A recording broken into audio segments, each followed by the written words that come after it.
Bonjour à tous et bienvenue sur ce webinaire sur les positions des banques pour la semaine du 4 avril 2016. Avant toute chose, je vais vous demander de confirmer que vous m'entendez bien et que vous avez également le retour d'image correctement.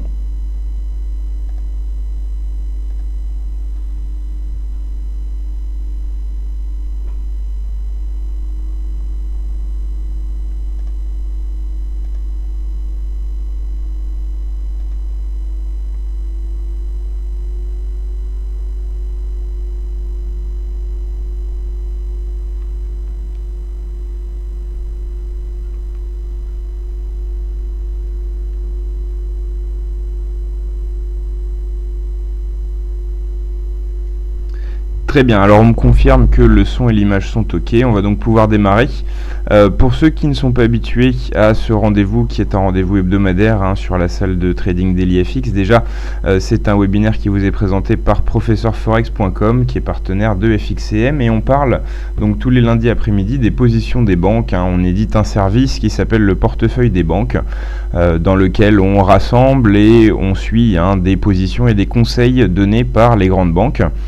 C'est principalement des conseils swing trading moyen terme. Il y a très peu d'intraday, parfois des positions qui tiennent 1 ou 2 jours, mais la plupart du temps, c'est plutôt un horizon de temps de quelques jours à quelques semaines. Et donc voilà, toutes les banques communiquent plus ou moins sur certaines de leurs prises de position, mais surtout envoient des conseils à leurs clients, qui soient particuliers ou professionnels. Et nous, on rassemble tout ça dans des tableaux et on suit donc par paire de devises les conseils des plus grandes banques. Et donc l'objet de ce webinaire tous les lundis, c'est de faire entre guillemets une photographie du portefeuille, de l'état du portefeuille le lundi après-midi, voir quelles sont les positions qui sont en cours, quelles sont les positions qui sont en attente, et puis rentrer un peu plus dans le détail avec l'appui des graphiques pour les positions qui sont nouvelles par rapport à notre intervention de la semaine dernière. Donc on va commencer tout de suite avec les positions qui sont actuellement en cours. On voit qu'on a une position qui n'était pas là la semaine dernière sur euro-dollar, donc on va pouvoir la regarder de plus près. C'est une position qui a été ouverte vendredi, une position vendeuse de JP Morgan qui a été ouverte à 1,1425. On va donc la voir un peu plus en détail après. Les deux autres banques qui sont à l'achat, on en avait déjà parlé précédemment, ce sont des positions qui ont été ouvertes les 18 et 21 mars, des positions acheteuses qui sont pour l'instant au cours actuel perdantes. Ensuite sur GBP USD, une nouvelle position enregistrée aujourd'hui dans le portefeuille, un ordre de vente, une position vendeuse de Crédit Suisse sur les 1,4277. On verra ça dans quelques minutes sur les graphiques. En ce qui concerne le dollar yen, rien de nouveau, on a toujours un consensus qui est plutôt vendeur avec 3 banques à la vente et une banque à l'achat, mais aucune nouvelle position depuis notre intervention de la semaine dernière. En ce qui concerne AUD-USD, on a eu une nouvelle position vendredi dernier, une position acheteuse de Crédit Suisse qui vient compléter le consensus acheteur avec 3 banques qui étaient déjà à l'achat avec des positions prises au cours du mois de mars, 7 mars pour Crédit Suisse, 17 mars pour Citi et 31 mars pour UOB. Des positions prises à des cours divers avec des objectifs également divers. Là, on s'intéressera surtout à la position acheteuse de Crédit Suisse qui a été ouverte vendredi dernier, la plus récente et celle qu'on n'avait pas encore eu le temps d'étudier. Pour Euro-Yen, on a également une position du Crédit Suisse ouverte ce matin, avec un cours d'entrée à 127,05, un cours d'entrée acheteur donc sur l'Euro-Yen. Pour Crédit Suisse, actuellement rien en portefeuille pour USD-CAD. Et pour NZD-USD, on a deux positions à mettre en lumière, 2 positions enregistrées aujourd'hui avec Crédit Suisse et Deutsche Bank qui parient sur des sens opposés, Crédit Suisse à l'achat et Deutsche Bank à la vente. On va donc maintenant passer sur les graphiques pour pouvoir faire le point sur les nouvelles positions du portefeuille et ensuite on passera aux ordres stop et limite en attente pour voir qu'est-ce qu'il y a de nouveau de ce côté-là. Donc on passe maintenant sur les graphiques. On va commencer donc par la position euro-dollar de JP Morgan.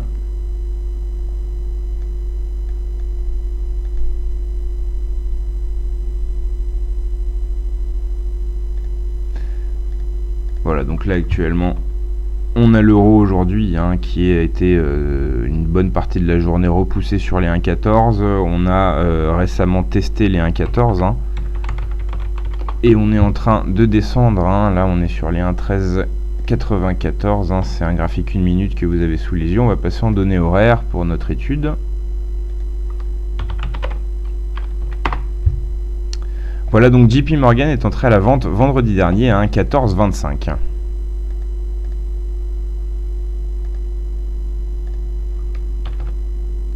Donc un cours d'entrée, si on adhère à la stratégie vendeuse, un cours d'entrée qui est tout à fait optimal, vu qu'on voit qu'il s'est réalisé très proche du dernier sommet.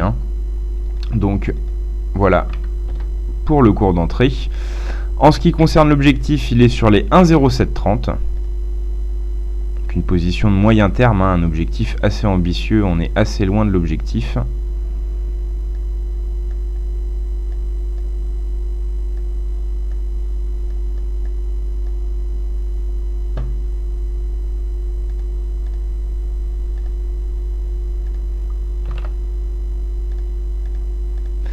Et le stop est à 15,75.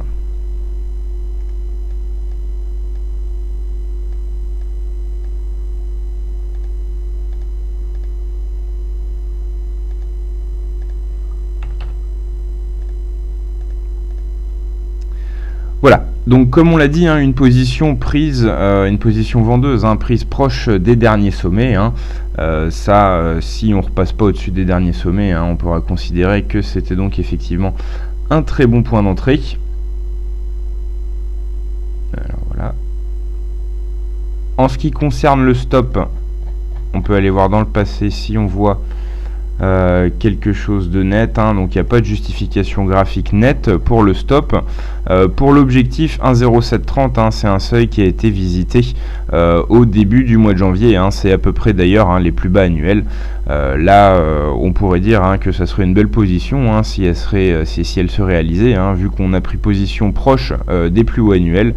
Et on vise les plus bas annuels, donc là on a vraiment une position qui se base au moins en partie sur les extrêmes. On voit bien l'objectif est sur le plus bas annuel, la prise de position est sur le nouveau plus haut annuel, et on a ce stop à 1,1575 à 150 pips.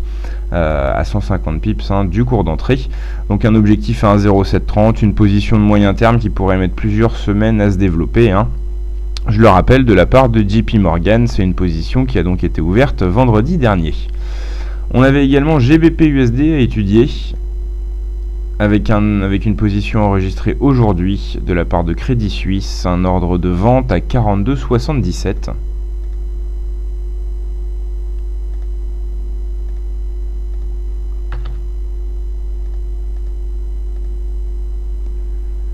Avec un objectif à 40,80.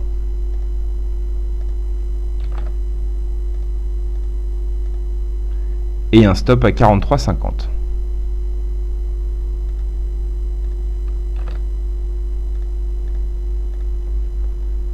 Voilà, donc là on le voit tout de suite, c'est plus une position de court terme. L'objectif se situe juste avant les derniers plus bas en date, qui se situent sur les 1,4060 environ, donc 1,4080 on vise. Les plus bas annuels, pour l'instant là aussi, c'est les plus bas annuels qu'on vise pour Crédit Suisse. Au niveau du stop, pas de justification graphique particulière, mais c'est vrai qu'au-dessus d'un 43,50 on pourrait considérer que l'hésitation qui dure depuis une quinzaine de jours est terminée, et que la tendance haussière est de nouveau active. Donc un stop qui se justifie, et une prise de position, on le voit, qui a été justifié par plusieurs sommets et points de friction importants récemment. Le seuil autour de 1,4275 a été effectivement important ces dernières semaines sur le GBP USD. Donc voilà pour cette nouvelle position qui donc a été ouverte aujourd'hui par Crédit Suisse, un ordre de vente à 42,77, objectif 40,80, stop 1,4350. Une position qualifiée de technique et de court terme par la banque. On avait dans les nouvelles positions aussi du AUD USD. De la part de Crédit Suisse également, une position acheteuse ouverte vendredi dernier sur les 76,20.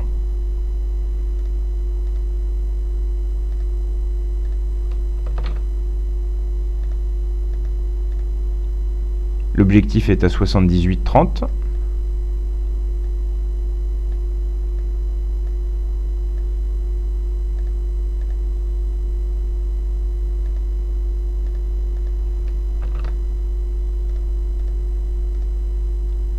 Et le stop à 75,35.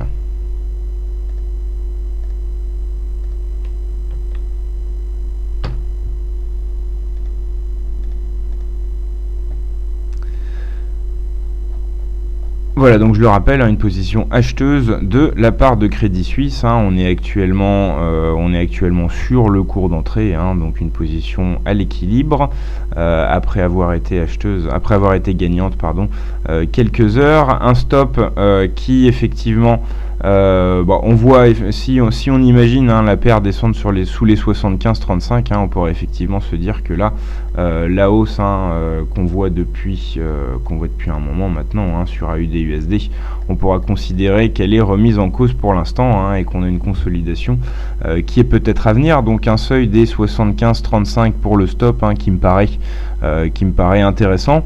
En ce qui concerne l'objectif 78,30, alors on va peut-être passer en données journalières pour essayer d'aller trouver des concordances dans le passé. Voilà, donc 78,30, on voit effectivement que ça a été plus ou moins un seuil important par le passé. D'ailleurs, on le voit également pour les 75,35, c'était un plus bas important il y a un an, en avril 2015.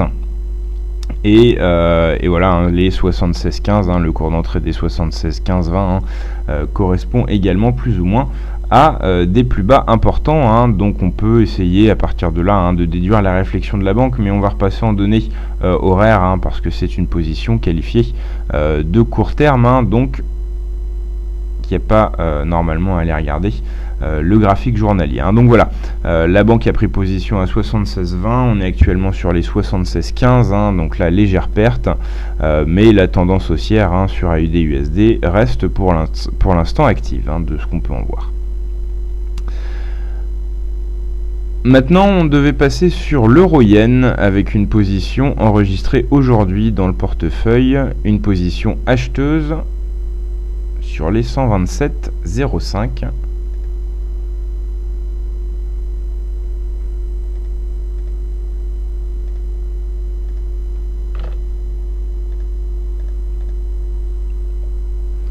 Avec un objectif à 128,95.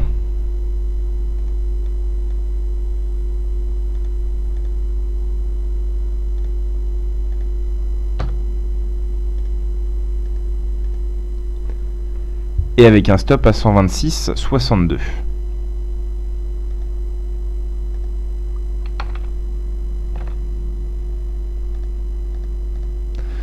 Donc là, vraiment une position de court terme.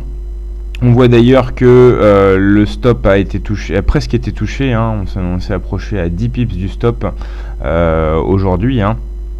On est encore assez loin de l'objectif, donc c'est une position, je le rappelle, qui a été enregistrée aujourd'hui. Il va falloir qu'on traverse plusieurs obstacles avant de pouvoir toucher l'objectif des 128,95 et notamment la résistance des 128, enfin plutôt la zone des 128,20 qui correspond en même temps à la résistance psychologique des 128 et en même temps aux deux derniers sommets importants du 31 mars et du 1er avril.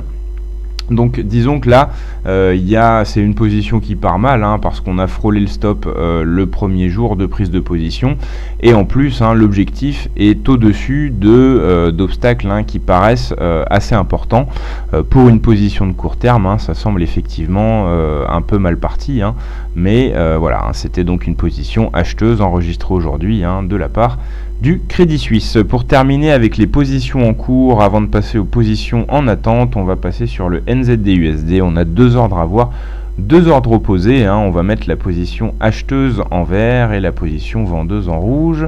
Alors, le cours d'entrée à l'achat de Crédit Suisse aujourd'hui, 68,60. Donc en vert. Objectif 69,65.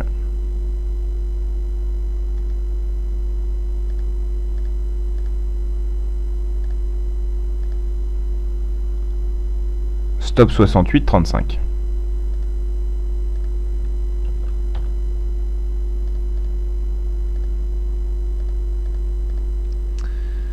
Voilà, donc là ici une position qui part pas très bien vu qu'on a aussi frôlé le stop aujourd'hui, hein, premier jour de la prise de position. L'objectif est pile sur les derniers sommets, hein, c'est un peu la même situation que sur AUD-USD. Deux sommets qui ont été marqués le 30 mars et le 1er avril. Et le 31 mars, enfin 30 mars et 31 mars pour NZD-USD. Donc c'est ce qu'on vise avec cette position vendeuse de Crédit Suisse, mais bon, le stop a été frôlé, et le stop correspond sans doute au plus bas de vendredi dernier. C'est une position, je le rappelle, qui a été ouverte aujourd'hui. Donc là, la banque vise les derniers sommets et se met pour stop les plus bas de la semaine dernière. Voilà en gros la réflexion qu'il y a derrière cette position. On va maintenant passer à l'ordre de vente qui cette fois vient de Deutsche Bank. Un ordre de vente, ce qui est intéressant sur cet ordre de vente, c'est qu'il a été ouvert au même cours que l'ordre acheteur de Crédit Suisse a été ouvert, donc 68,60. Voilà, c'est le même cours. On va passer la ligne en rouge maintenant. Au même cours, une est entrée à l'achat, l'autre est entrée à la vente, et l'objectif vendeur donc pour Deutsche Bank c'est 0,65. Une position un peu plus ambitieuse avec un objectif plus éloigné.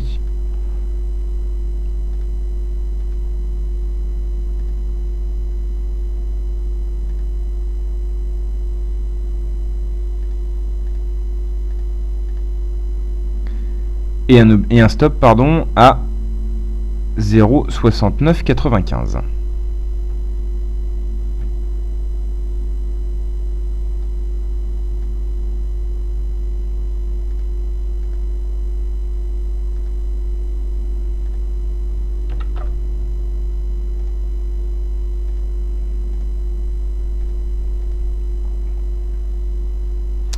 Voilà. Alors le point intéressant à relever là, c'est que les deux banques ont pris position sur le même cours, au même cours d'entrée, 0,6860, sauf qu'une a décidé d'acheter, l'autre a décidé de vendre. On a la position vendeuse qui est plus ambitieuse, qui a un objectif plus éloigné sur les 0,65, qui vise donc plus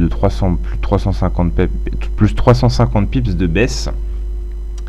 L'ordre d'achat qui est beaucoup moins ambitieux et qui semble moins prometteur. On voit que le stop a failli être touché aujourd'hui, mais par contre on n'a pas encore vraiment d'indice graphique qui nous permettent de miser sur une correction. Donc là il y a peut-être un peu d'anticipation dans ce trade, vu que d'un point de vue graphique on n'a pas vraiment des arguments qui nous permettent de miser sur une correction.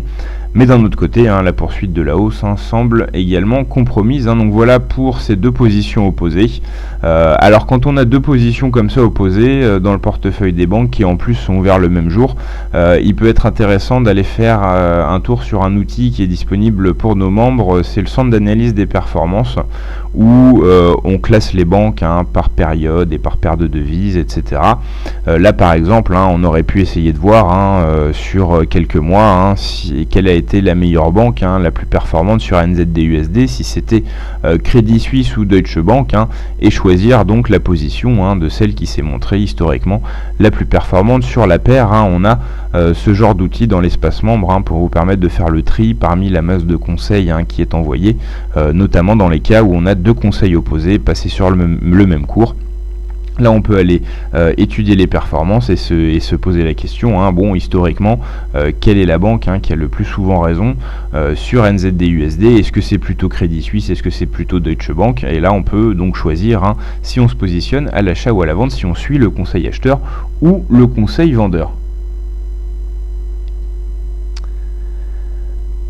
Alors, on parle de la qualité. Le problème, si j'augmente la qualité de l'image, c'est que j'ai peur qu'on passe sur des coupures de son intempestives, hein. Donc là, normalement, là, c'est des graphiques, hein. Donc bon, on voit globalement les seuils, hein. Sur mes diapositives, les chiffres sont très gros, donc normalement, vous devriez vous en sortir. Et puis, c'est quand même une qualité normalement qui est pas trop mauvaise, hein. C'est du 480 normalement, 480 pixels. Donc ça devrait pas être trop moche. Après peut-être que les connexions adaptent la qualité. Et ça c'est plus de mon ressort, hein. Alors voilà. Ok, c'était les commentaires que j'avais. Donc voilà pour les positions qu'on a actuellement en cours, hein, les nouvelles positions actuellement en cours dans le portefeuille des banques. On va maintenant passer aux positions en attente. Voilà, donc les ordres limites en attente, il n'y en a pas beaucoup de nouveau, il y en a 3. On voit que sur dollar yen, hein, on a un vieil ordre limite de vente, hein, de JP Morgan qui traîne encore, hein, qui est enregistré le 9 février. Sur GBP USD, on a un ordre limite de vente de JP Morgan également, hein. Sur USD CAD, là il y a du nouveau, hein. On a enregistré aujourd'hui un ordre limite de vente, on va le voir plus en détail sur les graphiques. Et pour Euro GBP, c'est la même chose, hein. Un nouvel ordre limite de vente avec un cours d'entrée à 80,20.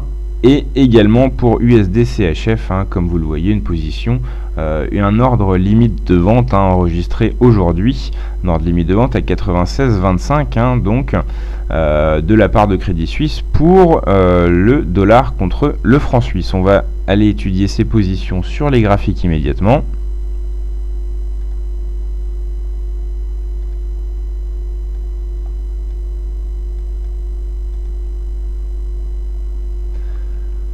Donc la première qu'on avait à voir, c'était un ordre limite de vente USD CAD.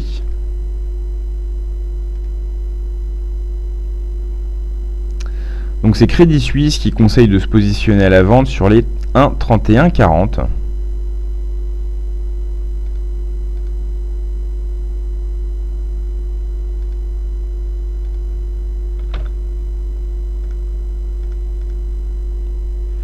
Et une fois qu'on sera positionné à la vente, l'objectif sera à 28,65.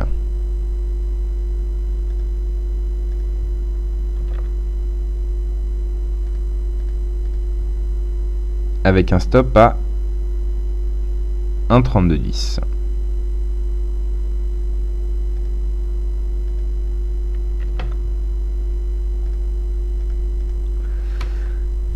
Alors voilà une position derrière laquelle se cache sans doute, hein, une réflexion très graphique, hein. D'ailleurs la banque, hein, qualifie ce conseil de technique et de court terme, hein. On voit que le cours d'entrée des 1,3140, ça correspond au sommet de la semaine dernière, hein.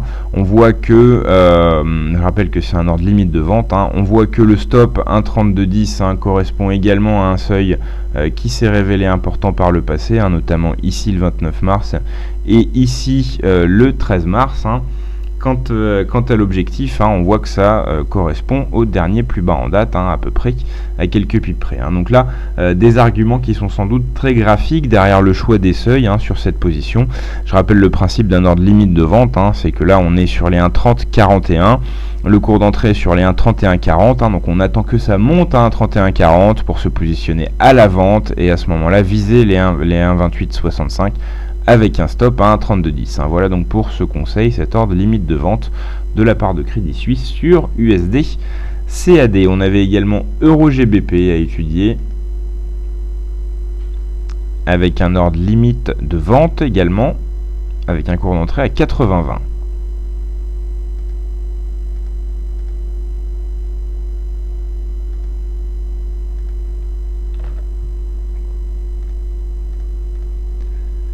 Objectif 78,50.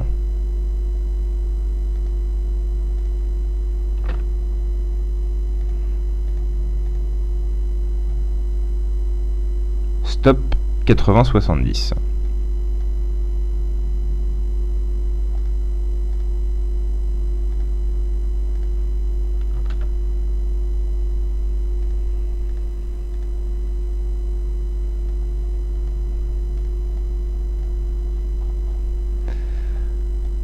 Voilà, donc là aussi des arguments graphiques qui sont assez évidents. Le cours d'entrée sur les 80-20 correspond au dernier sommet.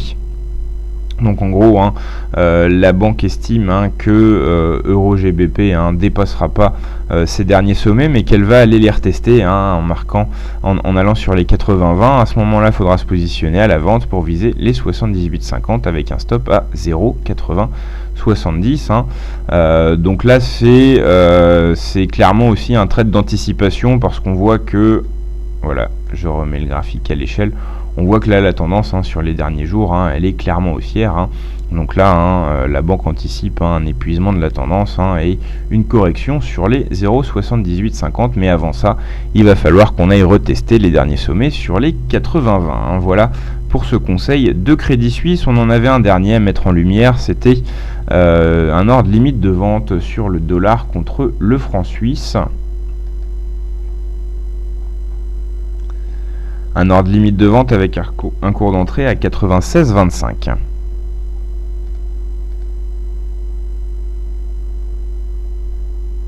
On n'en est pas loin, on est au moment où je vous parle sur les 96.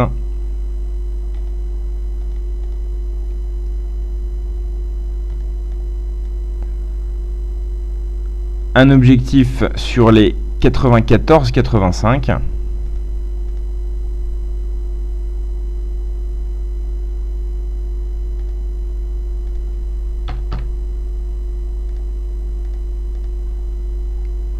Et un stop sur les 96,78.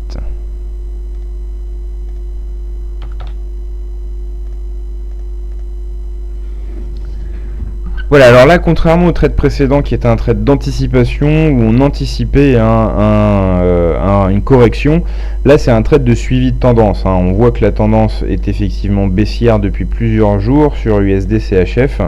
Là, la banque attend simplement une petite correction technique, remontée sur les 96,25 pour pouvoir vendre à meilleur compte et miser sur une poursuite de la baisse sous les 0,95 avec un objectif à 94,85. C'est une stratégie qui semble bien sûr moins risquée que la précédente. Là, cet ordre est dans le sens de la tendance. Précédemment, avec l'ordre limite de vente EuroGBP, on était dans le sens contraire. C'était un ordre limite de vente qui anticipait la fin de la tendance. Là, c'est un ordre limite de vente également, mais qui intervient dans une tendance baissière et qui anticipe donc la poursuite de la baisse. C'est aussi comme ça que vous pouvez vous aider à sélectionner vos conseils, les conseils que vous suivez dans le portefeuille des banques. C'est en analysant aussi vous-même la situation.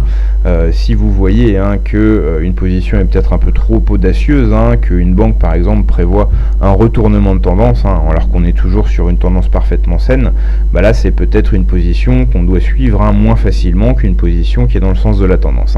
Après, c'est les principes généraux du trading qui s'appliquent bien sûr au choix des conseils que vous suivez ou que vous suivez pas. Il y a d'ailleurs plusieurs manières de voir les choses. Vous pouvez faire de la suranalyse comme ça, en regardant le conseil et voir si vous êtes d'accord avant de le suivre, ou tout simplement de façon un peu plus systématique, comme je disais tout à l'heure, en allant étudier les performances et en repérant quelle est la meilleure banque sur chaque paire de devises, et vous aider de ces conclusions pour pouvoir sélectionner les conseils à suivre. Donc voilà pour l'état du portefeuille en ce début de semaine du 4 avril. Je vous rappelle que ce service du portefeuille des banques, il ne se limite pas à ce que je vous montre ici, il y a plusieurs mises à jour tous les jours, il y a le centre d'analyse des performances et il y a également d'autres choses, et vous pouvez bénéficier gratuitement d'un an d'accès à ce service avec l'ouverture d'un compte FXCM. Vous pouvez aussi tester gratuitement ce service pendant 7 jours avec notre offre d'essai disponible depuis notre site professeurforex.com. Et puis je rappelle également que cette intervention est une intervention hebdomadaire, donc on se retrouve tous les lundis à 16h sur la salle de trading de DailyFX, et vous avez également en fin de matinée, mi-journée, le lundi, un article qui vous détaille aussi les positions actuellement en cours dans le portefeuille des banques, ce qui vous permet d'avoir un aperçu dès le lundi matin. Voilà, à moins qu'il y ait des questions, ce qui n'est pas le cas, je vais donc vous souhaiter à tous une très bonne après-midi. Je vous donne rendez-vous à la semaine prochaine pour refaire le point. Rendez-vous la semaine prochaine donc pour refaire le point sur les positions des banques et dans l'attente, bonne semaine de trading à tous. Au revoir.